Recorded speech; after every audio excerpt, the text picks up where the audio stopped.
Hello again you beautiful misfits, my name is Matt, and in this episode of my Pixel Burn E3 Blitzkrieg 2015 I'll be tackling the Microsoft conference. This video does contain scenes of witchcraft and soul-searing death stares however, so viewer discretion is advised. The proceedings began with a montage of video game characters including Lara Croft, Marcus Tossface from Gears of War and the most boring man in the Halo universe, extolling the virtues of competition, like they'd all been possessed by the ghost of Ayn Rand. That it was also set to a piece of Hans Zimmer's score from the Man of Steel soundtrack only compounded this weird survival of the fittest vibe it gave off, which was at least interesting from a psychological perspective. Also note the phrase jump ahead shown at the end here. We'll be coming back to that later. Following this parade of pixelated personages was Bonnie Ross of 343 Industries, whose appearance immediately triggered a fight or flight response in the primitive reptile part of my brain. Now I have nothing against Bonnie Ross whatsoever. I think she's a very nice lady. The thing is, whenever she comes on stage, I immediately know the next thing I see or hear is going to be something about a Halo game. Whereupon I immediately want to reread Larry Niven's Ringworld to remind myself what good science fiction is. What's there to say? It's to Halos. Fans of the series were no doubt thrilled by all this, but to me it was just an endless dirge of Covenant, Covenant, Covenant, Master Chief, Covenant, Guardian, Master Chief, Covenant, Prometheans, Keeper, Promethean, Master Chief, Forerunner, Master Chief. The one shining light for me during this bit was Nathan Captain Tight Pants Fillion, playing a character whose name is Buck and was there to make this presentation slightly less insufferable for me. There was also some multiplayer gameplay presented by a chap called Josh Holmes, who waxed excitedly about the game's new Warzone mode that...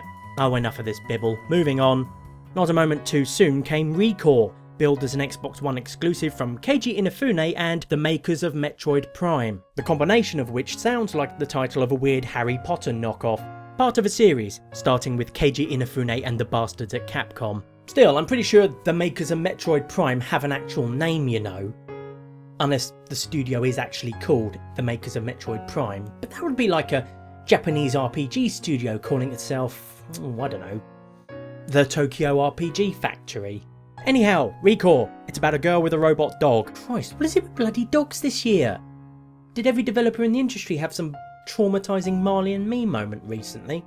Who fight some spider robot things and wait for it, you know the dog's gonna die any second now.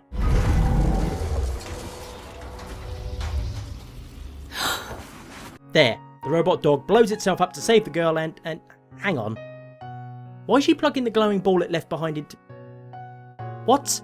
Why was she so sad then when the dog blew itself up? If she knew she could just plug its glowy blue brain ball thing into another robot.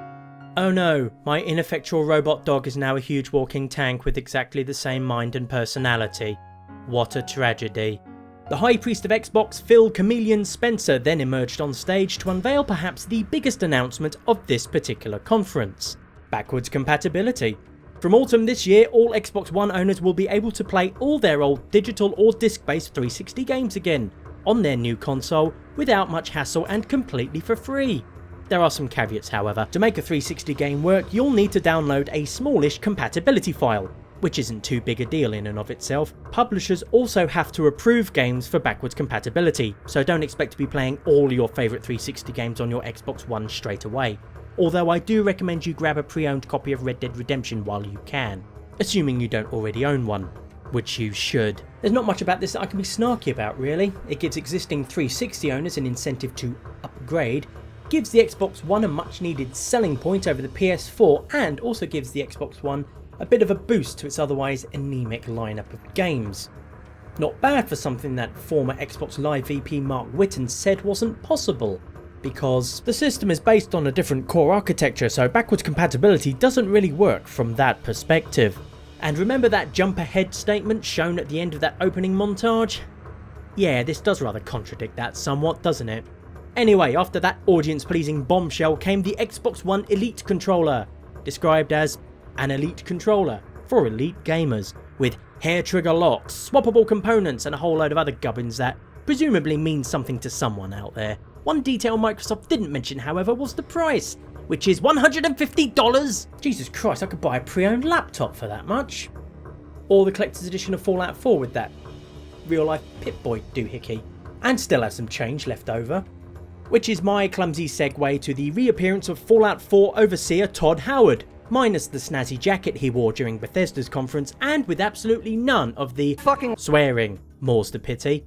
Todd was here to show off some more previously unseen Fallout 4 gameplay footage, this time catering more to the guns and explosion crowd than the die-hard appreciators of facial customization and dialogue options. There were some story and character interaction elements too, involving a bunch of survivors holed up in a government building, whom you then save by getting into some power armor and wiping shit out with a minigun. After which, Todd dropped another bombshell by announcing Fallout 4 on Xbox One will have mod support. No, not the precious, not the precious. Filthy, sneaksey console players can't have the precious. Gollum. According to Todd Howard, any mods created on PC will be able to be transferred, shared and played on Xbox One completely for free, making Xbox One owners the first console gamers to enjoy what was previously the exclusive domain of PC gamers, much like the mythical titan Prometheus stealing fire from the Olympian gods.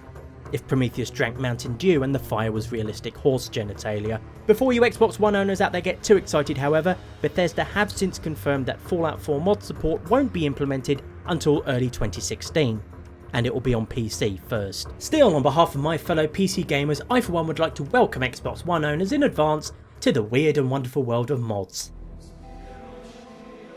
We have such sights to show you. COO of EA, Peter Moore, then arrived to pimp out EA Access, their subscription game service where you can pay $3.99 a month to play a bunch of EA games, like Titanfall and Dragon Age Inquisition, as well as get early access to upcoming EA games. I know a lot of you out there are excited to play our next big title, Madden NFL 16. No. He then introduced Plants vs Zombies Garden Warfare 2 to the tune of Kenny Loggins' Danger Zone. A slight guilty pleasure of mine admittedly, so I enjoyed it while I could. I mean, I'm sure it won't pop up again during E3 at some point, and certainly not to spoil a sweet, tender moment with a whiplash-inducing tonal shift. That'd be crazy. Another thing that failed to excite me was Forza Motorsport 6, because it's just car porn and you all know how I feel about car games. Then a whopping great fancy car got lowered down onto the stage because the industry is incredibly poor and cannot hope to survive without you all buying nickel and dime DLC, as well as the perpetually exhausted seeming Dan Greenwald, who seemed a bit more wired this year than in previous E3s. Henry Ford III was also on stage to harp on about cars. Needless to say, I couldn't care less, although this segment did include some very nice historical footage, none of which featured Henry Ford III's great-granddad receiving a medal from the Nazis, for some reason. Thankfully, the trailer for Dark Souls 3 appeared to rouse me from my car-induced coma. It was a cinematic jobby of course with no gameplay, but then this is Dark Souls so you already know what to expect. And the trailer did a great job conveying the series' dark and familiar tone, overflowing with classic Miyazaki grimness, despair, desolation and huge monsters. That's Hidetaka Miyazaki by the way, not Hayao Miyazaki. One helped to bring the world an experience that spiritually and emotionally ravaged people, leaving them either drenched in their own tears or screaming with rage, and the other is the creator of Dark Souls. Laurent Deton, president of Ubisoft Les America, appeared with a bonjour to talk briefly about Rainbow Six Siege, specifically to announce that it will also include free copies of backwards compatible Rainbow Six Vegas 1 and 2, which is bloody nice of them. We were then shown some supposedly authentic multiplayer footage, which was about as authentic as you might expect. Every player works together flawlessly as a well-oiled machine, nobody swears, and not one person brags about shagging another player's mother. After all that AAA stuff, the conference kicked into indie mode, starting with a montage of indie and other smaller games coming to Xbox One. Games such as Westerado, Sword Coast Legends, Below, Ark, The Behemoth, and Bloody Goat Simulator of all things. Chris Charler of ID at Xbox then came on stage to introduce some indie developers and let them talk about their new games, much like Sony did for E3 2014. The first being Steve Gaynor of Fulbright, creators of Gone Home, to show off Tacoma, a sort of sci-fi Gone Home that also looks kinda like Bioshock, only without the combat or dystopian societal collapse, that challenges players to solve one simple yet pressing mystery. What has happened to the crew of Lunar Transfer Station Tacoma? They all became lesbians? We then saw some of Ashen, an open world multiplayer game where you cooperate with other players to solve puzzles and fight nasty gribblies, somewhat visually reminiscent of Shadow of the Colossus with a Dark Souls tinge. After that was Beyond Eyes, a game in which you play a blind girl navigating the world through her remaining senses. I particularly like its watercolour-esque visual style. Then there was the bloody charming Cuphead, which absolutely nails that old 1930s cartoon aesthetic and seems like it could be controller-snappingly difficult too. Chris Charla then returned to the stage to announce Xbox Game Preview, or in other words, Steam Early Access for consoles. But wait, unlike Steam, Xbox Game Preview will actually be curated by Microsoft themselves, and every game on it will have a free trial version.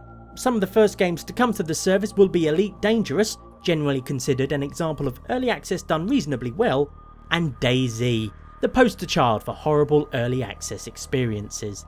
Which was the cue for Dean I Can't Be Asked to Finish a Game Hall, creator of DayZ, to come on stage and pimp his next project, Ion, a sort of space mining and construction simulator type thing that looks like a game version of the movie Gravity. That is, if I can even rightly call Ion a game, because according to Dean Hall, I want a game that is not a game. you already made one. It's called DayZ.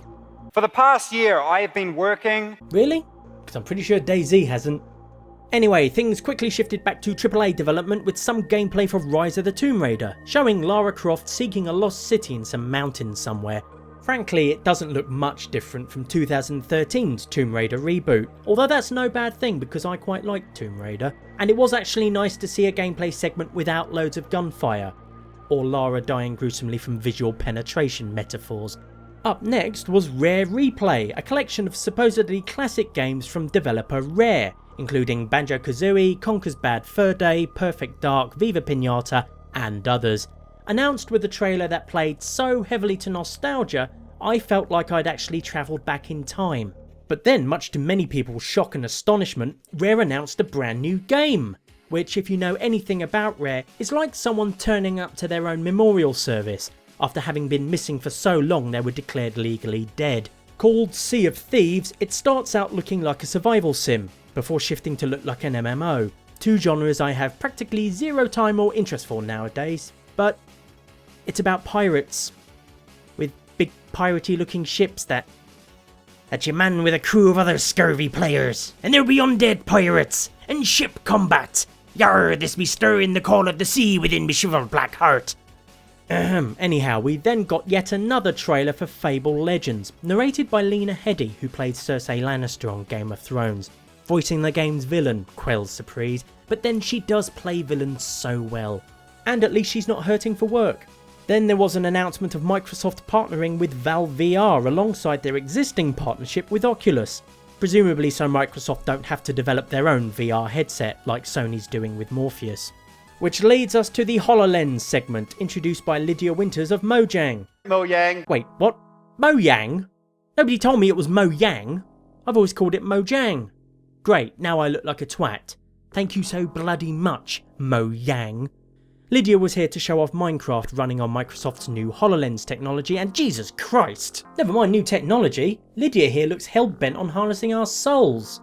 And Microsoft demonstrated precisely how they would do just that, using a so-called special camera to transform Minecraft into witchcraft before your very eyes. Through the dark occult power of HoloLens, Sachs Person of Microsoft Studios summoned forth a blocky world from a nearby table and gazed down upon it, lord of all he surveyed. Nothing could escape his sight, not even diamonds under the ground. He even called down lightning. Like a malevolent god. Basically, to all you parents out there, this was Microsoft announcing that they now own your children mind, body and soul. You're not their mummy or daddy anymore. Oh no, no. They'll soon have new mummies and daddies. Made of gold blocks and cobblestone. After that nightmarish vision of the future came a vision of the recent past in the form of Gears of War Ultimate Edition, remastered versions of Gears of War 1, 2 and 3, coming to both Xbox One and Windows 10. Well, now I'm definitely not in a hurry to upgrade to Windows 10. We were then shown footage from Gears of War 4. It was tricky to tell at first since there was precious little in the way of the series' overblown gung-ho oorah bollocks. That and neither of these two characters looked like golems carved out of ham. The guns have chainsaws on them though, which is how I know it's a Gears of War game. There was also a creepy castle, giant sea louse inspired monsters and other stuff that might be significant to some people. Some of you may be thinking I don't give two shits about Gears of War 4. Well done, you guessed correctly. And with that, the show was over, with Phil Spencer returning one last time to bring an end to the proceedings. Despite my snark, this was a solid conference, with a real sense of Microsoft coming out fighting. Not all their swings were hits for me personally, but it was absolutely about the games, so much in fact that in places it kind of seemed like they were trying too hard. Better that, however, than any TV and fantasy football bollocks, which seems to have been well and truly shoved to the sidelines, thank God. Backwards compatibility was a genuine show stealer and definitely gives the Xbox One a much needed boost against the PS4. The fact it's also completely free was another surprise kick to Sony's teeth, on par with Sony's own infamous disc-in-hand game-sharing moment from E3 2013. The showcasing of individual indie developers was another strong point of the conference, bringing a real sense of variety to the lineup of games on display. Overall, while not quite as compelling as the Bethesda one, this was still one of the strongest Microsoft conferences I've seen in years, so well done Microsoft, you did okay. Although I still have Sony's, Nintendo's and other conferences to get through as well. Alas, you'll have to wait for those because I am not a perfect immortal machine. Yet.